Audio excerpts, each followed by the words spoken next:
Hey guys, my name is Trinity again, and in the studio today we are also still again launching something amazing that Mike Gogan from Virtual Experience company that is going to introduce to us. And this is an idea about preserving our cultural heritage through virtual experience. Welcome, Michael Gogan. Thank you very much. It's really, really good to be here. This is such a very, very special project, and we want you to tell us about why you bring this to Uganda, and a little bit about your background. Well, let me give you a very short potted history of the Virtual Experience Company. Yeah. We've been working in this field since 1999. The core mission of our work is to use new technologies, particularly 3D reconstructions, real-time 3D, and more recently virtual reality and augmented reality, to enable people to explore cultural heritage that very often is not otherwise accessible to them. Now, it may be that they are disabled and they can't go upstairs in a historic house. It may be that the site they want to visit is too far away. It may be that the site they want to visit doesn't actually exist anymore. All that's left is a pile of stones, in which case we can do a reconstruction of the project. More recently, we've been working on cultural heritage protection projects, working alongside people like the University of Cambridge, Essex University, King's College London. And we are here to bring together a partnership that already existed between us and Cambridge, and separately a relationship that exists between Cambridge and Makerere University. And our plan is to bring the three of us together to develop a cultural protection project here in Uganda. That's why we're here. Wow, I'm pretty excited about it. But I've played with some of the it's the work you've done before, and it's really takes you back to history. But then my next question is why Uganda, and specifically why that project? What went into the process of choosing that site? Okay, well, as I mentioned, I've been working with Cambridge and other KCL and University of Essex and others on cultural protection programs. This particular program, CPF, is funded by the DCMS in London, in the UK, and is managed and administered by the British Council. Previous projects have been focused on primarily on the MENA region, the Middle East and North Africa.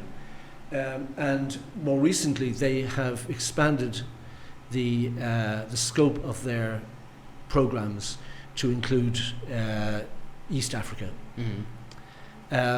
So we are following the need, and as it happens, because of the networks that we have built up with Cambridge and Cambridge in turn with Makerere, here was an ideal opportunity to build on something that was already a partnership that was already in existence, and Makerere very quickly identified Fort Petiko as a really significant site in Uganda. Like I say, the site was chosen by Ugandans. Oh yeah, that's it's not, and I'm just so honoured and so privileged to be here, and so I'm following the needs as identified by Ugandans. Yeah, I think that you have mentioned the need, and I think that was my next question, in terms of why. We've talked about, me and you talked about the importance of preserving this, but also the importance of people knowing that, okay, if we are able to document this and they're being accessible by anyone in the world, it will increase more desire from other people to come and see the sites. And that's one of the reasons why this work is important. But what are some of other reasons of why this project is important? Okay, well, one fundamental aspect of protecting cultural heritage is to enable local people to take care of it. And that involves a number of different issues. First of all, it involves giving them a sense of ownership, not giving them, enabling a sense of ownership and a shared sense of responsibility. So when kids from Gulu go to Fort Butiko, they don't throw their plastic bottles in the ditch. They treat it with respect, and in fairness, that's what's happening. They are already treating it with respect.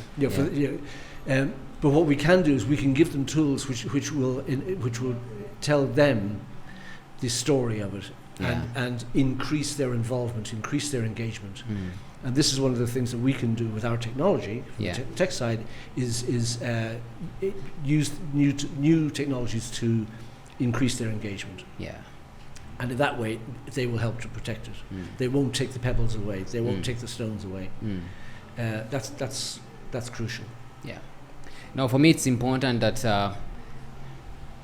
the historical sites will be reaching a lot of people, rather than only those who can access it physically. Absolutely. And the longevity of keeping this for many, many years, that was, plugging into my next question is, what's your vision for this? Like what, in 10 years, 15 years,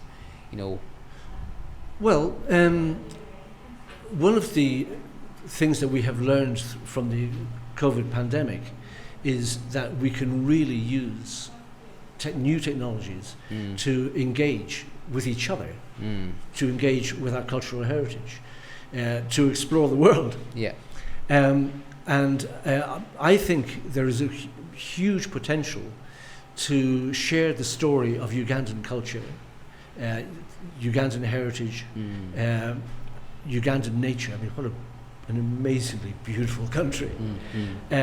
But we can use these new technologies and the lessons that we've learned from the pandemic to share these with the rest of the world. And I have a very strong belief that the more people are made aware of what's out there, the more familiar they are, the more comfortable they are, the more they will visit. Like I was discussing with friends before. If I go to Paris, the first thing I want to see is the Eiffel Tower. I want to go and see the Golden Gate Bridge in San Francisco, the Taj Mahal in India, and so on. I know what these places look like.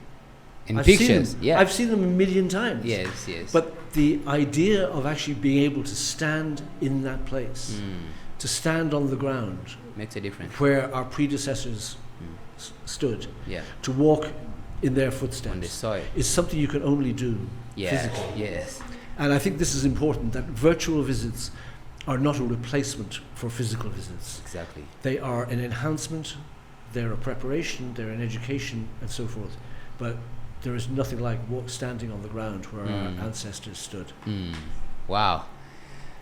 Incredible. Personally, we know that Elevate Area 92 is going to be part of this project and other amazing people.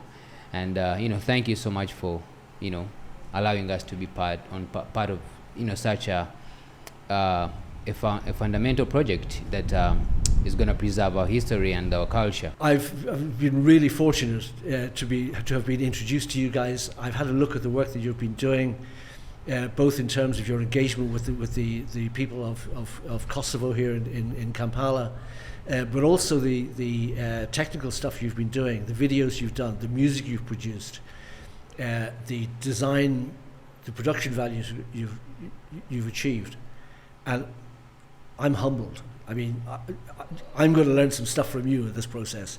So it's a perfect partnership. You've got the people, you've got the passion, you've got the skills, and this is really going to work. This is going to be an amazing project.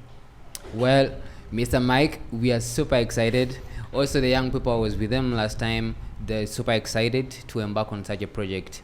And, with the partnership from Cambridge, Makerere University, the Virtual Experience Company, Mike Gogan, Roger, Trinity events.